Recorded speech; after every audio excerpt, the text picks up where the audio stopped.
Una buona serata, ben ritrovati a tutti i nostri telespettatori, benvenuti anche questo venerdì nello studio di TV7 Match. Buonasera Ermanno. Buonasera a tutti. Allora, è una serata sicuramente interessante quella di stasera, dopo per carità giudicheranno anche i telespettatori, però quando l'abbiamo preparata abbiamo pensato a una trasmissione che avesse un suo, come dire, un suo spessore, possiamo dire così? Ma sì, sicuramente cerchiamo di fare meglio. Però lo facciamo sempre per i nostri telespettatori. Quindi cerchiamo di offrire quello che riusciamo a dare di giusto e la giusta informazione. Quindi cerchiamo di tirare fuori anche le contraddizioni, perché le contraddizioni stuzzicano e fanno pensare. E quando le persone pensano autonomamente danno sempre un buon contributo. Quello che vediamo stasera sono due avvenimenti molto importanti, diciamo, il perno della trasmissione. Uno è l'Africa, che è il continente più maltrattato del pianeta, perché è il più ricco, è quello che sicuramente ha avuto una grande cultura, ma è stata azzerata dalle popolazioni che l'hanno invaso. Sarebbero i barbari, e in questo caso saremmo noi. Sempre con l'idea di fare le cose bene, fatte bene per gli altri, in realtà andiamo a rubare e poi ci lagniamo perché questi, non avendo da mangiare, cercano di venire a mangiare da noi. E vediamo un'Africa che è un fenomeno strano. In Africa ci sono tutti, adesso ci sono messi pure i cinesi, e i cinesi con una tecnica particolare.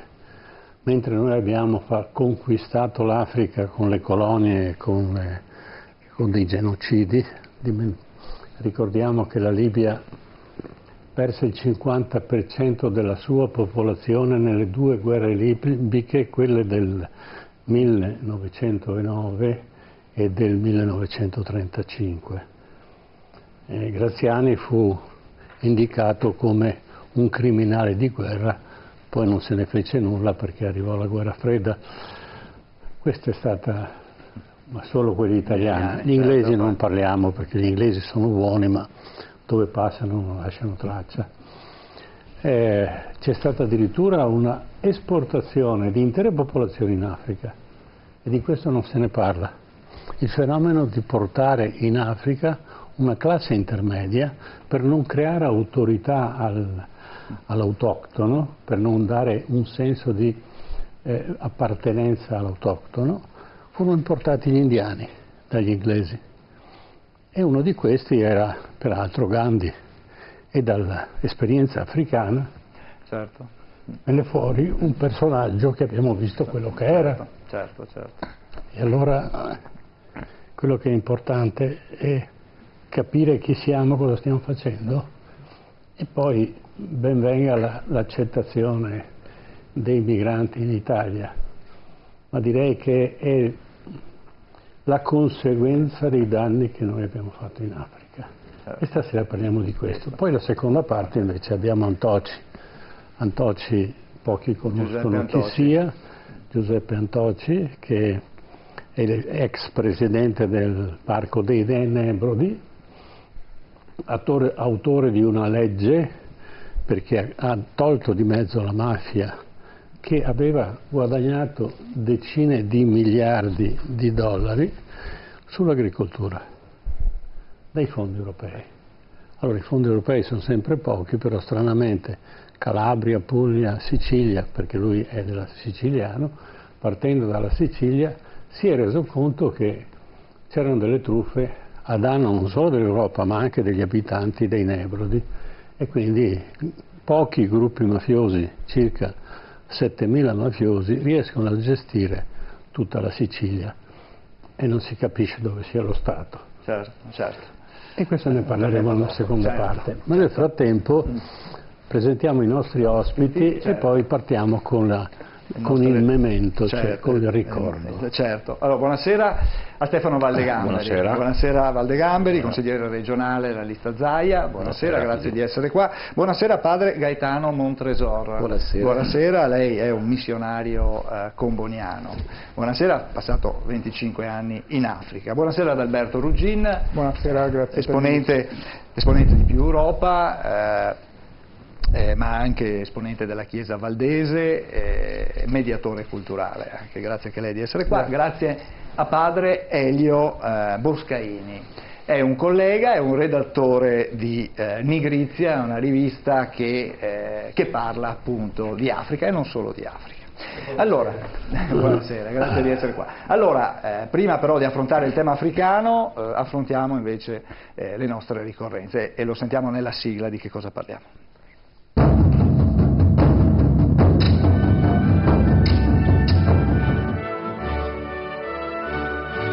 Memorandum, storia e memoria. 10 febbraio, il giorno del ricordo. Si celebra dal 2005 in memoria di tutte le vittime delle foibe e dell'esodo degli istriani, fiumani e dalmati italiani dalle loro terre nel dopoguerra. 15 febbraio 1898. Nasce a Napoli il principe Antonio de Curtis, noto al grande pubblico con il nome d'arte Totò, è tra i più grandi attori comici italiani.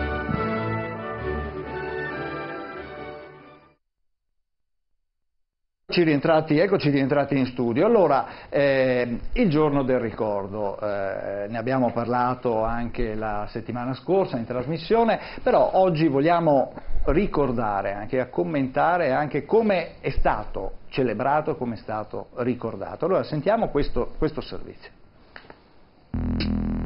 Il 10 febbraio è il giorno che dal 2004 si è scelto per ricordare i morti delle foibe e l'esodo giuliano-dalmata del primo e secondo dopoguerra. Una tragedia italiana dimenticata e anche negata per almeno 60 anni.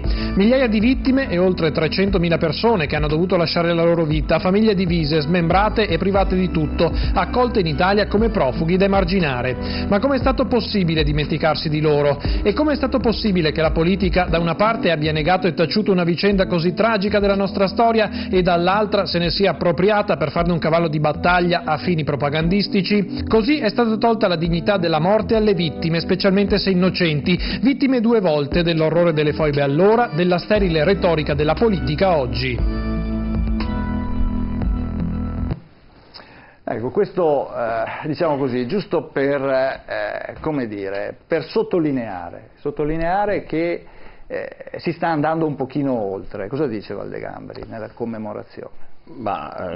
È giusto commemorare le vittime delle foibe, come è giusto commemorare anche il ricordo delle tragedie legate al nazismo e ogni ideologia poi alla fine ha delle responsabilità quando diventano dittature, diventa l'ideologia che prende diciamo, si concretizza in un'azione diciamo, di sopraffazione rispetto agli altri, e quindi abbiamo avuto, è anche giusto ricordare le foibe, ovviamente sono una parte, però ricordiamoci anche tutti gli altri morti che sono avvenuti per causa di altre ideologie come il comunismo e come il nazismo e tutti i morti che tutt'oggi, ahimè, avvengono anche in nome della democrazia, perché noi spesso, anche nel concetto che abbiamo adesso di democrazia spesso diventa l'alibi per nascondere i grandi interessi, giustificare azioni anche verso certi paesi che hanno di carattere economico, però diciamo sotto la veste, sotto l'immagine della democrazia. Abbiamo sentito parlare di guerre per esportare la democrazia, abbiamo visto cosa hanno combinato, quindi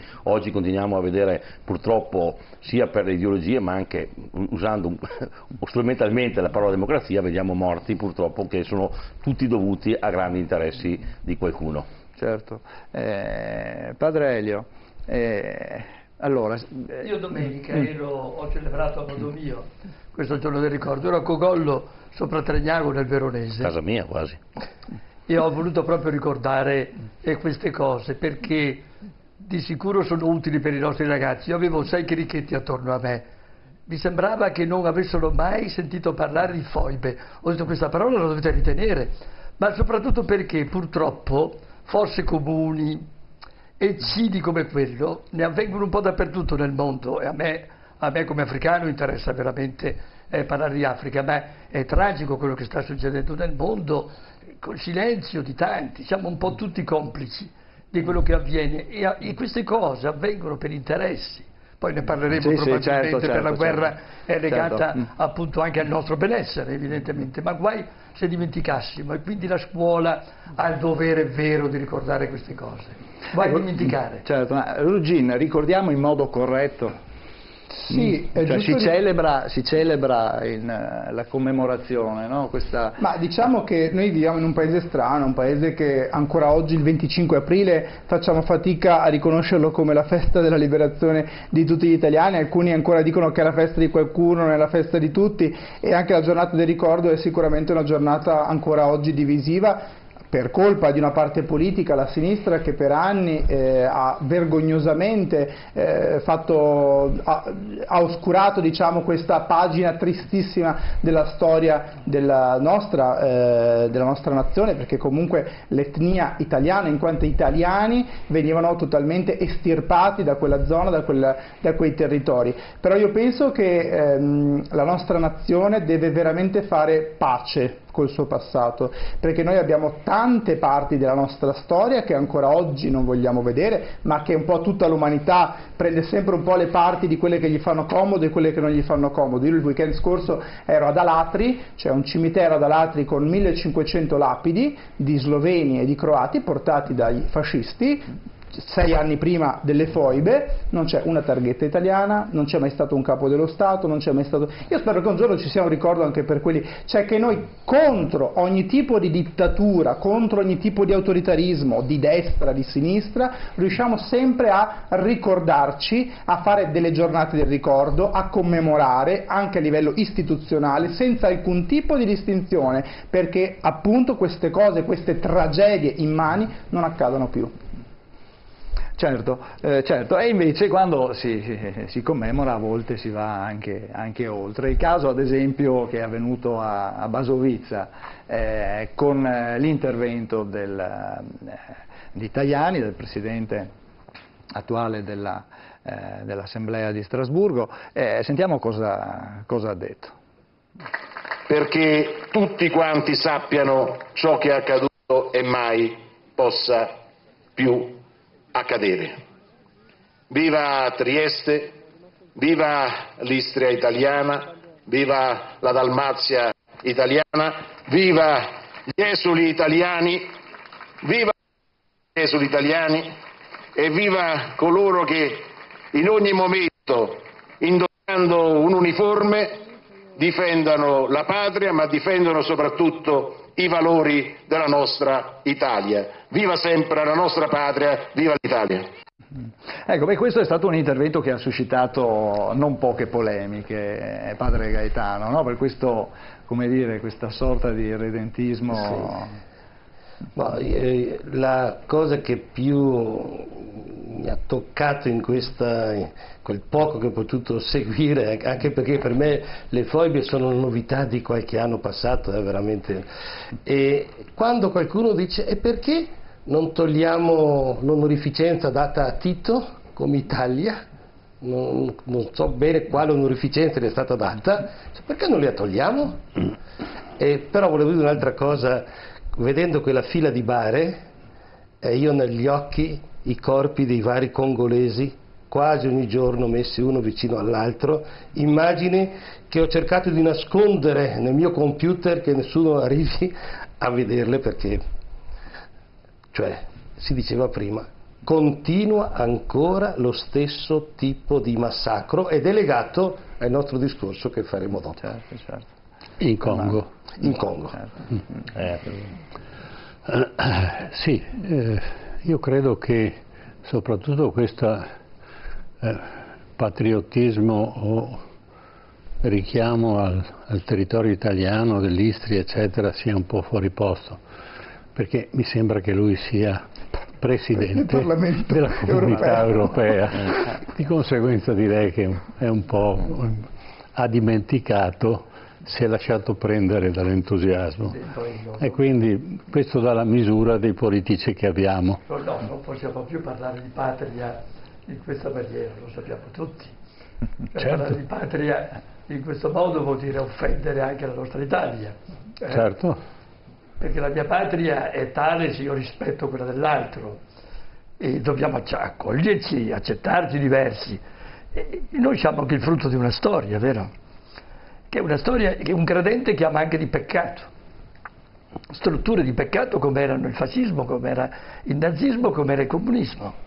Cioè, non le vogliamo mettere tutte sullo stesso piano, però non posso parlare di patria dopo aver visto qualcosa come chi ha avuto la grazia e la fortuna di vivere in Africa.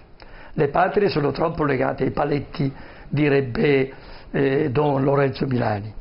Sì. E se i paletti si possono spostare perché vinco o perdo una guerra, non è più patria.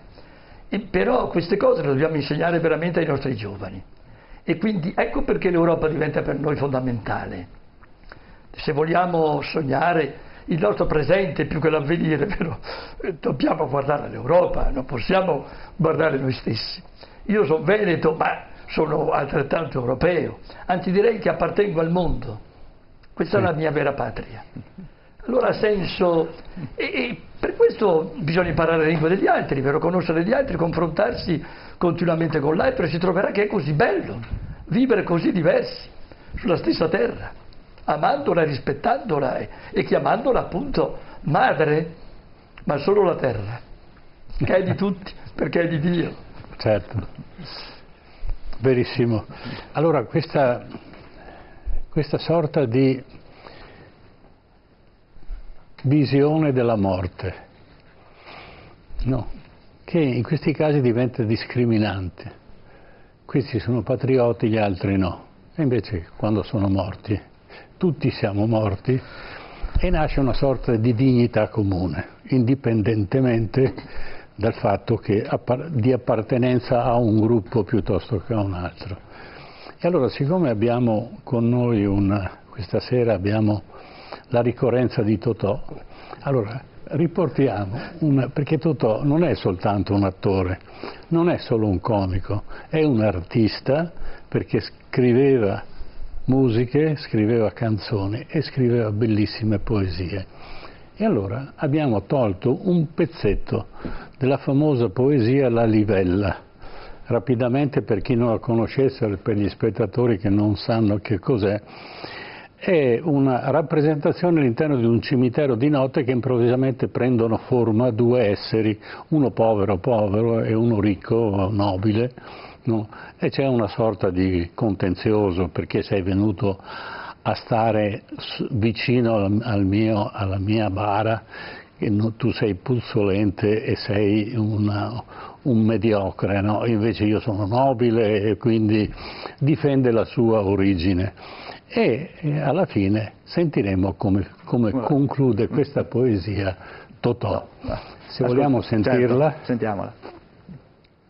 Tutto hanno tratto che venga lontano, due ombre avvicinarsi alla parte mia, pensai sto fatto a me mi pare strano, sto incascitato, dormo, poi fantasie. Ada che fantasia, ero marchese, con tuba, a caramella e con pastrana. Chi l'ha da preso è un brutto arnese, tutto fedente con una scopa a mano. E chi certamente non c'è nada. O morto poverino, lo scopatore. In questo fatto non ci vede chiaro, sono morto a se vedere anche questa ora. Ma potevano stare a me quasi un palmo, quando il marchese si fermò e botte, savote, e tomo, calmo, dicette a Don Gennaro, giovanotto, vorrei sapere da voi, vile carogna, con quale ardire e come avete osato di farvi seppellire per mia vergogna accanto a me che sono un blasonato. La casta è casta e va si rispettata, ma voi perdeste il senso e la misura. La vostra salma andava, sì, inumata, ma seppellite nella spazzatura. Ancora oltre, sopportare non posso la vostra vicinanza puzzolente. Fa d'uopo quindi che cerchiate un fosso tra i vostri pari, tra la vostra gente. Signor Marchese, non è colpa mia. Io non avessi fatto questo torto. Mia moglie è stata a fare sta fesseria. Io che poteva fare? Io ero morta. Se io fossi viva vi farei contento. Pigliassi la casciolilla che qua tossa e proprio poi, in questo momento, me ne trasessero in denata fossa. E cosa aspetti, o turpe malcreato, che l'ira mia raggiunga l'eccedenza? Se io non fossi stato un titolato, avrei già dato piglia alla violenza. Fammi a breve, piglia sta violenza. La verità, Marchè, mi sono scucciato di sentire. E si perde la pazienza, mi scorda che sono morta e sono ammazzato. Ma chi ti grida adesso? Non Dio. Che dentro può capire che siamo uguali, morte sei tu e morte so pure io, ognuno come è nato e tale e quale. Lurido porco, come ti permetti a paragonarti a me che ebbi natali illustri, nobilissimi e perfetti da fare invidia a principi reali? Tu qua Natale Pasqua e Epifania, tu vuoi mettere in capo in da cervella che stai malato ancora in fantasia, a morte, sai che è una livella, un re, un magistrato, un grand'uomo. Trasenne sto cancello ha fatto punto che ha perso tutta la vita e pure un uomo. Tu non ti hai fatto ancora questo punto. Perciò, stammi a sentire, non fuori stive, sopportami vicino che ti importa. Sti pagliacciati fanno solo le vive, noi siamo serie, apparteniamo alla morte. Porca miseria. Ecco, questo è il Totò poeta che sicuramente molti non conoscono, ma che però affronta anche, no? Padre Gaetano. Certo, subito, appena ho sentito il nome Totò, la morte, dico qui ci vuole la livella. Quindi veramente ho apprezzato. Certo, allora noi abbiamo anche, adesso non so se qualcuno vuole aggiungere qualcosa. No, su ma questa...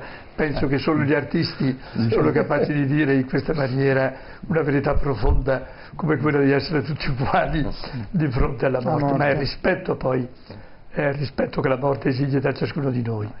E una degna sepoltura, come si può dire, la merita il più povero tra di noi, che ci sia maggiore attenzione anche a queste cose. Tutti morti, vero, nel nostro Mediterraneo non sono sepolti per i nostri africani, non sono in pace. Dovrebbe far riflettere tutti, finché non si trova il nome, finché non si trova il luogo, il posto. Abbiamo tutti diritto a un posto anche al cimitero per i nostri africani. È molto importante, sempre, perché si deve ritornare alla terra che ci ha dato origine. Certo. Allora, brevemente ripercorriamo anche un po' quella che è stata la vita di Totò in questo servizio, in questa breve biografia. Antonio De Curtis, più conosciuto come Totò, nasce a Napoli il 15 febbraio 1898. La madre, Anna Clemente, lo registra all'anagrafe come Antonio Clemente e nel 1921 sposa il marchese Giuseppe De Curtis, che successivamente riconosce Antonio come suo figlio. Nel 1933 il marchese Francesco Maria Gagliardi adotta Antonio, trasmettendogli i suoi titoli gentilizi. Educato dalla madre, sarà lei a inventare il soprannome Totò, che poi lo renderà celebre. A 16 anni si arruola come volontario nell'esercito, ma non si trova a suo agio e con uno stratagemma riuscirà a evitare il primo conflitto mondiale.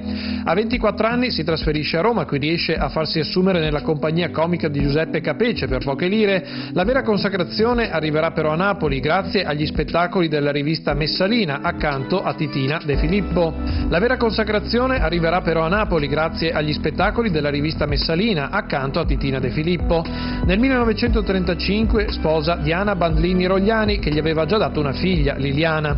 Divorzierà 4 anni dopo in Ungheria, ma vivranno comunque insieme fino al 1950. Attore dal grande carisma, nei suoi spettacoli Totò non fa ridere il pubblico, ma lo trascina con battute e gag esilaranti. Reciterà accanto ad attori come Anna Magnani e i fratelli De Filippo, continuando poi la carriera anche nel mondo del cinema, interpretando un centinaio di film.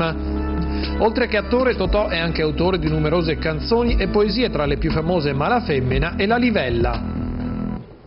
Ecco, la livella l'abbiamo già sentita. Ecco, una vita non semplicissima quella di Antonio De Curtis. Intanto viveva un periodo un po' difficile, l'Italia era quella che era e non possiamo pensare che un attore comico potesse avere più di tanta fortuna. avrà fortuna dopo la guerra, quando incomincia a girare film, soprattutto con De Filippo, con i due fratelli De Filippo, e diventerà quel comico. Ed era un uomo che non seguiva i copioni, andava a braccio, cioè gli raccontavano la scena che doveva interpretare, e in base alle battute che faceva il suo partner lui poi si inventava la battuta al momento, e di solito ci acchiappava sempre, e abbiamo visto quanto bravo fosse. Ma ecco, l'altro aspetto è la parte non solo poetica, ma anche la parte, diciamo, di autore di canzoni, perché la sua vita poi, lui amava le donne fuor misura, e di conseguenza, essendo una persona, diciamo, non di eccessiva bellezza, aveva particolari problematiche nell'avvicinare le grandi attrici che invece facevano parte del suo film, e in particolare la Pampanini, che si innamorò, ma naturalmente lei lo tradì, e allora sono varie versioni. Una di queste è appunto la canzone della mala femmina. Allora la possiamo sentire? La sentiamo? Sì, se non c'è, prego, se c'è qualcuno che vuole.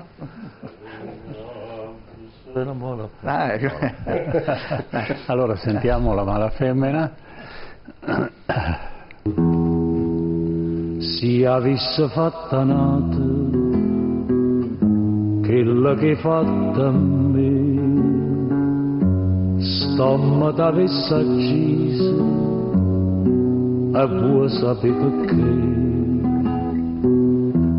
perché in coppa a sta terra femmina come te non c'hanno sta panamma onesta come me. Femmina, tu sei una mala femmina, che sto che fatta chiagnere, lacrime infamità. Femmina, se tu peggi una vipera, mentre segata l'anima, non posso più campare. Femmina, si dolce come zucchero, però sta faccia d'angelo ti serve per ingannare.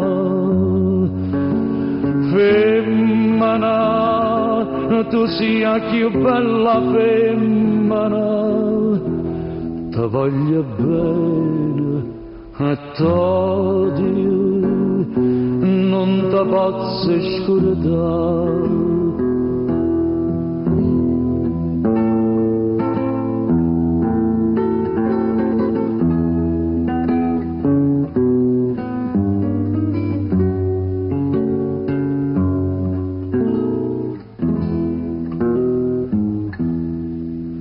Ti voglio ancora bene,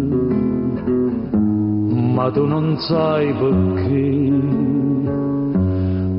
l'unica amore sei stata tu per me, e tu per un capriccio tutte distrutto in me, ma Dio non ti perdona quello che hai fatto a me. Femmina, si dolce come zucchero, però sta faccia d'angelo ti serve per ingannare. Femmina, tu sia più bella femmina, ti voglio bene e t'odio, non ti posso scordare. Ecco, e questa è la canzone interpretata da Murolo, in questo caso, appunto scritta da da Totò? Forse un aspetto di Totò che non si conosce, il Totò poeta e il Totò musicista. Beh, è un aspetto, è una figura veramente che ha del geniale, perché uno che riesce a improvvisarsi, riesce a essere più poliedrico così, vuol dire che ha della genialità, insomma, del talento che pochi hanno oggi, se non hanno il copione, se non hanno fatto la prova, se non c'è la spontaneità, il fatto di fare uno spettacolo in maniera così diretta e anche improvvisando non è da tutti, quindi sicuramente è una delle figure più geniali che abbiamo dal punto di vista culturale, oltre che dello spettacolo italiano. Confermo quello che dice il nostro amico, ma a me piace ricordare che Totò diceva che un sorriso non costa niente darlo, ma fa grandissimo bene a chi lo riceve. E credo che anche nelle sue amarezze, nelle sue tristezze, no? Sapesse quanto era importante appunto sorridere, far sorridere. E soprattutto nel contesto storico, esatto, anche nel contesto in cui storico viveva, vero, che non dobbiamo dimenticare le miserie da cui siamo venuti, vero? Era l'altro giorno quando eravamo un po' tutti poveri. Sì. Padre Gaetano. Ma di Totò c'è qualche cosa che mi intriga un po', cioè con queste capacità forse non l'abbiamo usato bene, perché altre persone, diciamo, vicine, no, a lui sono considerati dei grandi attori. Lui è considerato un qualcosa che ha fatto delle cose belle che fanno ridere, un comico, ma non di spessore. Questa è un po' la mia percezione, per cui questa sera, quando dicevamo, diciamo, il ricordo di Totò, non dico che sono rimasto un po' sorpreso, anche se mi ha fatto piacere perché l'ho conosciuto un po' di più, no? Perché se pensiamo a certi titoli di film, no? Voglio dire, cioè, tu resti lì e dici, ma dopo... Ecco, cioè un pochino quindi che abbia aiutato la gente a svagarsi un po', sicuramente, ecco. Però forse con le capacità, cioè voglio dire, le altre persone di Filippo, no? Cioè, li consideriamo con un'altra statura. Certo. Forse è stato sfruttato molto e non è stata colta la parte migliore di Totò. Forse. Sì. Prego. Regina. Sì, sicuramente è stato lo spaccato del contesto storico che viveva l'Italia in quel momento lì. Secondo me il doppio successo di quest'uomo è stato quello comunque di riuscire a far sorridere le persone nonostante le enormi difficoltà che l'Italia stava attraversando in quel momento lì, e cosa veramente bastava anche la semplicità alle persone in quel momento di poter distrarsi dai problemi che viveva nella quotidianità, che fa sorridere proprio. Invece oggi con tutto quello che abbiamo rispetto all'epoca in cui viveva Totò, invece quanta tristezza c'è appena invece accendiamo una televisione o guardiamo un po' il mondo dello spettacolo. Certo. Giusto, perfettamente corretta questa osservazione. Allora chiudiamo qui la nostra pagina. Sì, se sfumiamo con la canzone e poi rientriamo e iniziamo allora a parlare invece di quelli che sono i drammi, i problemi che si vivono in Africa e non solo in Africa. Ritorniamo appunto con un pezzetto di Malafemmina. Si avesse fatta nata quella che fatta a me, stomma t'avesse accisa e vuoi sapere perché in coppa sta terra femmina come te non c'hanno sta panamma onesta come me.